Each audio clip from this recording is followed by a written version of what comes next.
96% of you are not subscribed to the channel. When I reach 1,000 subscribers, I will share a series of exclusive stories. Subscribe now. The fog hung thick, turning the sky a misty shade of violet as I steadied the ship, my hands clinging to the controls. My vessel, the Andromeda's Edge, had been my steady partner through countless missions, but tonight it shuddered under me, struggling to push through the dense clouds of this unknown planet. The atmosphere here felt heavy, thick as syrup, pressing on the ship from all directions. And my main engine had finally given up. "All right, old friend, let's not give up now," I muttered, flipping switches, trying to coax a response from the unyielding metal beast beneath me. It was no use. Every warning light flared up, and the hum of energy that usually ran through the vessel faded into silence. I'd made an emergency landing on a strange world that glowed faintly in the soft haze, unsure what to expect from here on out. Suddenly, a shadow passed over my cockpit, large enough to block out what little light remained. I braced myself, hoping it wasn't hostile. As I squinted out the viewing port, something massive descended from the thick clouds above, a ship, elegant in design, with a strange aura radiating from it, illuminating the mist in hues of emerald and sapphire. It moved with an eerie grace, like it belonged to the air itself. I barely had time to process what I was seeing before a surge of light surrounded my own ship, and my weight felt like it had shifted. Somehow, I was rising, lifted effortlessly toward the other vessel by what I could only assume was some advanced tractor beam. The Andromeda's Edge docked smoothly against the foreign ship's hull, and my door slid open. A tall, cloaked figure stepped through the mist at the entry, her silhouette sharp yet fluid. Her skin shimmered with an iridescent glow, catching light in patterns that felt almost hypnotic. Her gaze, a piercing teal, seemed to reach right through me, sizing me up. "David Hayes," she said, her voice like a distant storm, deep and resonant. "I am Nyra, Queen of the Elan Skies. You have trespassed upon my domain, but your plight has caught my attention." My heart pounded. I hadn't expected to be dragged into the sky only to be met by royalty. "Thank you for the, assistance," I managed, regaining my composure. "It seems my ship wasn't built for these skies." Nyra's gaze softened slightly, as though she found some amusement in my predicament. "This world has taken many trespassers," she replied. "Few have the courage to withstand it. Yet here you are, a pilot from the Federation, alone and undeterred." I wasn't quite sure if that was a compliment, but I took it as one. "I do my best," I said, trying to keep things light. "It's hard to turn down a bit of mystery, especially when the stars have other plans." Nyra studied me, her expression unreadable. "Your courage is peculiar." Her voice held a trace of wonder, as though she couldn't quite believe she was talking to someone as ordinary as a Federation pilot. "Come, there is much to discuss." She motioned for me to follow, leading me deeper into the ship's core. The hallways were spacious and lined with strange flora that seemed to pulse with a faint, bioluminescent glow. Their colors shifted in time with the ship's rhythm, and the very air felt charged, humming with a kind of energy I couldn't place. We entered what seemed to be a large observatory, with glass walls stretching from floor to ceiling, offering a breathtaking view of the clouds. They swirled around us, shifting colors in tandem with the lights of the ship. The scene had an ethereal beauty, something I hadn't seen in all my travels. Nyra turned to face me, studying my reaction. "I sense you are captivated," she murmured, an edge of satisfaction in her voice. "This world is unlike anything in your Federation's reach." I nodded, unable to deny it. "It's otherworldly. I didn't think planets like this even existed." "Few outside my people ever see it," Nyra replied, her gaze distant, as if lost in memory. "Our traditions are guarded closely, for they sustain us." The weight in her tone piqued my curiosity. "So why allow me, a stranger, to see it?" She hesitated, her eyes narrowing slightly. "You intrigue me, David Hayes. Humans are not common here.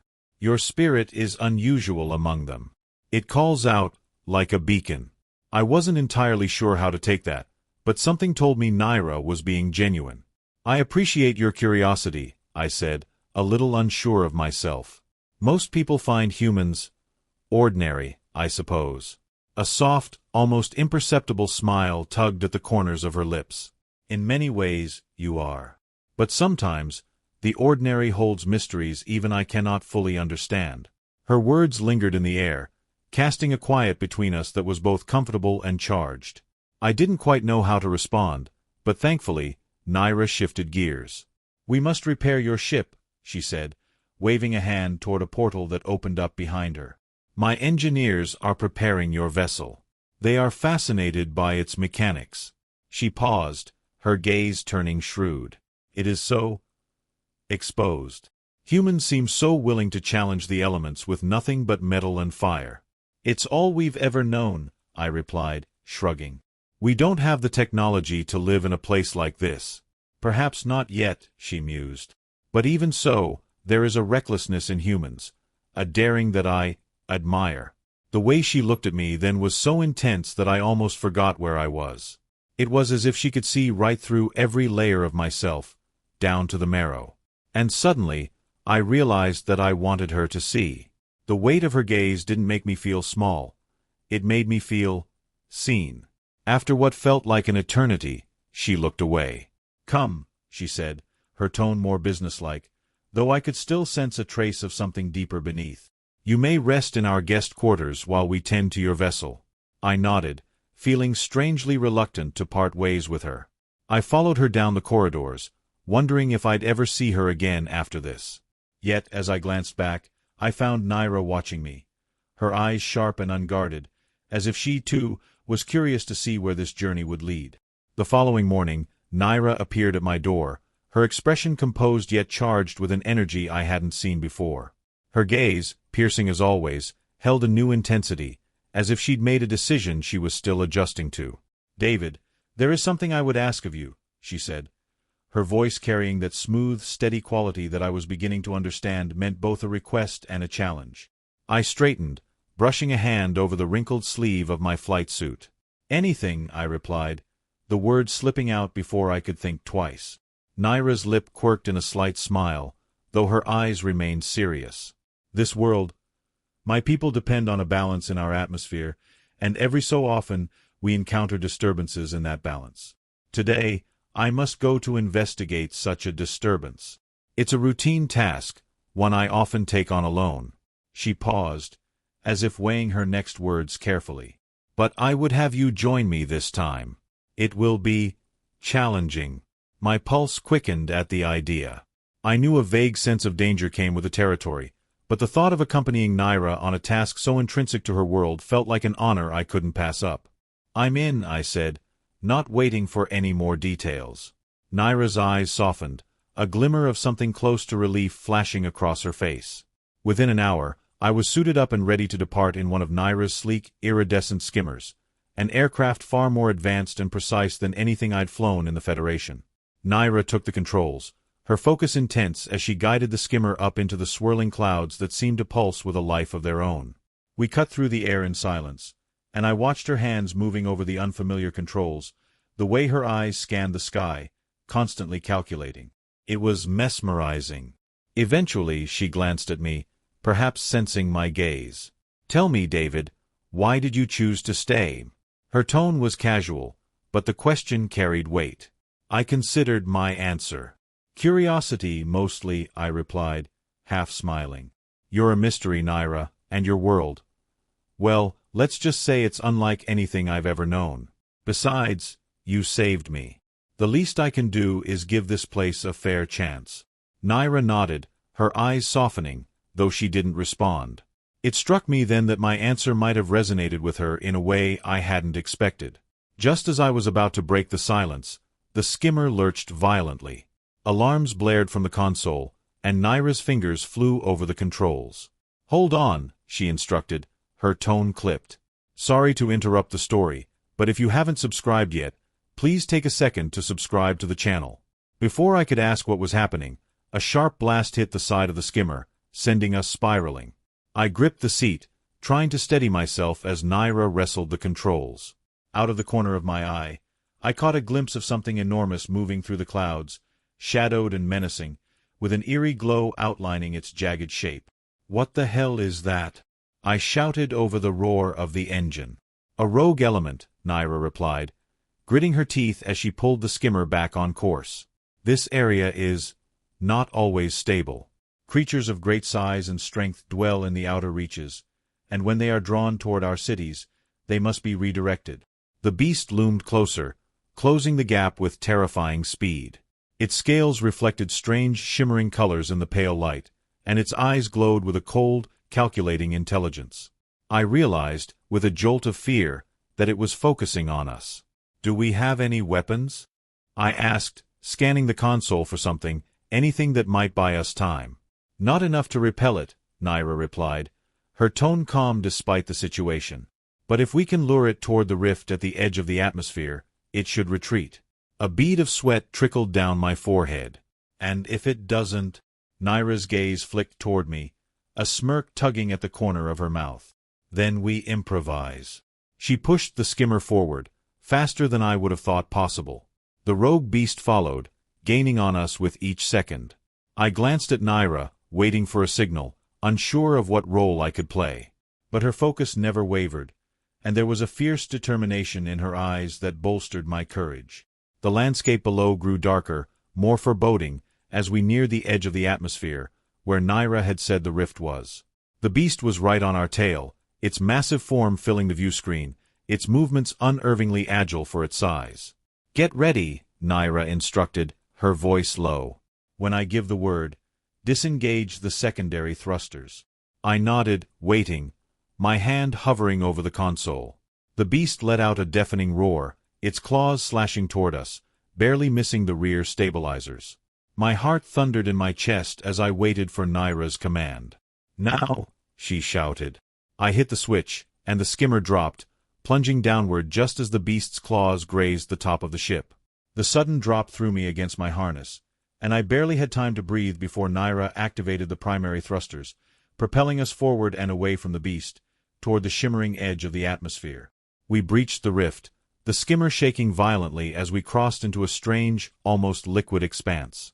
Colors and lights danced across the viewscreen, blurring the line between reality and imagination. The beast hesitated at the edge, as though repelled by the energy emanating from the rift. For a moment, everything was still. Then, slowly, the beast began to retreat, its massive form fading into the clouds, leaving us in silence. Naira let out a breath, her shoulders relaxing as she guided the skimmer back into more stable airspace. I slumped in my seat, the adrenaline ebbing away, leaving a strange sense of calm. "That was something else," I managed, my voice shaking slightly. Naira's lips curved into a faint smile. "You handled it well, David Hayes. Not many humans would have endured such a test." I chuckled, running a hand over my face. "I'd like to say it's all in a day's work, but I don't think anything could have prepared me for that." Naira tilted her head, studying me with an intensity that left me feeling strangely exposed. "You are unlike any creature I have known, David. There is a resilience in you, a strength that intrigues me." Her words left me at a loss, and for a moment, all I could do was meet her gaze, the weight of her attention both overwhelming and thrilling. "Likewise," I replied quietly, unable to look away.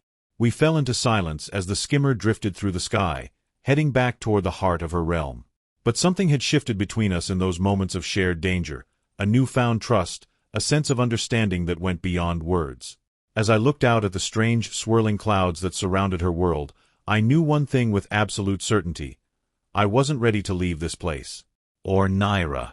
Under the soft glow of the planet's twin moons, Naira and I found ourselves resting near the edge of the skybridge, an endless vista of clouds stretching out below us like an ocean. After the rush and danger of the mission, the silence was calming, a respite I hadn't known I needed.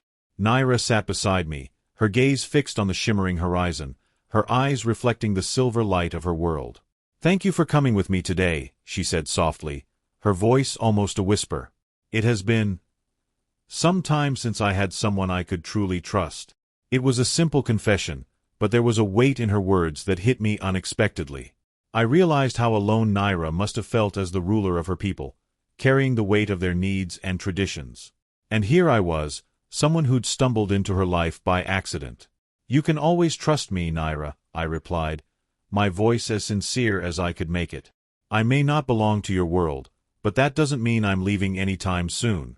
Naira's gaze flickered over to me, and she smiled, a rare, almost shy expression. "You speak as if you have no doubts, David. But your world is light years from here. How can you feel so sure?" I took a breath, weighing my answer. "Because here, with you, I feel something I haven't felt in a long time." I reached for her hand, hoping she'd understand, hoping she felt the same way. Maybe I'm a fool for risking everything to stay, but I know I'd be a bigger fool to leave. Naira looked down at our intertwined fingers, her touch warm and grounding. "Do you know," she murmured, "there was a time I could have never imagined trusting a human. To my people, humans were always outsiders, lesser beings, and yet, you have shown me that there is more to you than what I was taught." Her voice softened, a rare vulnerability slipping through. "I haven't always had the freedom to make my own choices, David. From the moment I was born, my path was set. I was to be queen, to rule, to protect." She took a steadying breath, her hand tightening in mine. "But today, with you, I feel that I am more than a queen, that I am someone worthy of love." Her words were an invitation, and I couldn't hold back. Gently, I cupped her face, searching her eyes. "Naira, I know this might be the strangest thing I've ever done, but—" I hesitated, the weight of what I wanted to say making my heart pound. "Will you marry me?" For a moment, I saw nothing but surprise and emotion flicker across her face. Then, slowly, her expression softened into a smile so tender that it made my heart ache. "Yes," she whispered, her voice barely audible. "Yes, David Hayes, I will marry you." The next few days were a blur of preparations. Naira had insisted that we honor the traditions of her people for our union, and I found myself caught up in customs and rituals that were foreign but fascinating. She explained each step to me patiently, smiling at my questions and laughing at my awkward attempts to learn the ceremonial gestures. When the day of our wedding arrived, Naira's world seemed to come alive. A tapestry of clouds and colors filled the sky as her people gathered on the grand terrace overlooking the endless mist below. I stood there, dressed in a formal suit that Naira's artisans had tailored for me, feeling a strange mix of nerves and excitement. Then I saw her. Naira stepped onto the terrace, wearing a flowing gown that shimmered like liquid stardust. Her silver hair cascaded down her shoulders, adorned with delicate glowing gems that caught the light with every step she took. Her gaze locked onto mine, and in that moment, everything else faded away. As she approached, the ceremonial leader of her people, a tall, graceful elder with a voice like wind through trees, began to speak, sharing blessings and words that echoed in the vastness around us. Naira reached out, and I took her hands in mine, our fingers intertwining with a natural ease. The elder nodded, signaling that the time had come to share our vows. "Naira," I began, my voice steady but filled with emotion, "from the moment you saved me, you showed me a world I never knew existed, a world filled with beauty, strength, and, with you, I promise to stand by your side, not just as a partner but as your equal, to protect you as fiercely as you protect your people, and to love you in all the ways I know how." Naira's gaze softened, and a slight tremor shook her hands as she spoke. "David, you have given me something I never thought I would have, a choice. You have shown me courage, resilience, and a heart that is true. I vow to honor and cherish you, to welcome you into my world, and to share this life, this love, with you." As we exchanged our vows, I felt something settle within me, a sense of belonging, a certainty that I had found my place, my home. The elder raised their hands, their voice lifting in a proclamation that echoed through the terrace, marking the end of the ceremony. And then, Naira and I turned to face each other fully, and in that moment, with her world as our witness, I kissed my queen, my wife. The rest of the evening was a blur of celebration. Her people danced, sang, and embraced this union with a warmth that surprised me. Though I was an outsider, their acceptance made me feel like I'd found a new family, one bound not just by blood but by shared loyalty and love. Late that night, Naira and I stood together at the edge of the terrace, looking out at her realm. She leaned into me, her head resting on my shoulder, and I wrapped my arm around her, content just to hold her close. "Do you feel ready to be part of my world, David?" she asked softly, her voice filled with a quiet happiness. I turned to her, smiling. "As long as I'm with you, Naira, I'm exactly where I'm meant to be." Sorry to interrupt the story, but if you haven't subscribed yet, please take a second to subscribe to the channel. As days turned to weeks and weeks into months, I found myself immersed in the life and traditions of Naira's world. Her people, initially hesitant, had come to accept me in ways I hadn't thought possible. The bond Naira and I shared was no longer a novelty or an oddity. It was a symbol of unity, a blending of two very different worlds. Together, we faced every challenge, navigating the tensions and triumphs that came with bridging such vast cultural divides. Naira taught me about her people's history, their laws, and their customs, each new detail deepening my respect for her and the responsibility she bore. And to her credit, she embraced the quirks and stories I shared of my own world, our values, our odd human ways, and the endless need to explore. It was during one of those quiet evenings, after recounting one of my tales of the endless skies of Earth, that Naira looked at me thoughtfully, her hand warm in mine. "You miss it, don't you?" she asked gently, her voice soft yet perceptive. I hadn't expected the question, and for a moment, I struggled for words. I do. Not because I regret anything here. Believe me, I don't. It's just home. I shrugged, feeling a tinge of guilt. Naira nodded, a small, understanding smile crossing her lips. "It's only natural. You have your world, David, as much as I have mine." The more I thought about it, the more I realized she was right. While my life here felt fulfilling, the vastness of the sky, the familiar scent of Earth's forests, even the buzz of human life, these things had become a part of who I was. And though Naira's world had welcomed me with open arms, it would never quite be the same. Naira must have sensed this, because one evening, just as I was returning to our quarters, she met me with a thoughtful expression. "There's something I want to show you," she said, her voice tinged with excitement. Curious, I followed her out to the grand balcony where our journey had started. The sky was streaked with the deep purples and blues of early evening, and as I looked up, I noticed something unusual. Naira reached up, holding a small device, a holographic projection that was now sending signals high above. Within moments, a craft appeared, sleek and elegant, its metallic surface shimmering in the twilight. "Naira?" I started, but she held up a hand, her eyes glimmering with a knowing smile. "This is my gift to you, David," she said softly, taking my hands in hers. "A craft to take you home, and to bring you back here whenever you want."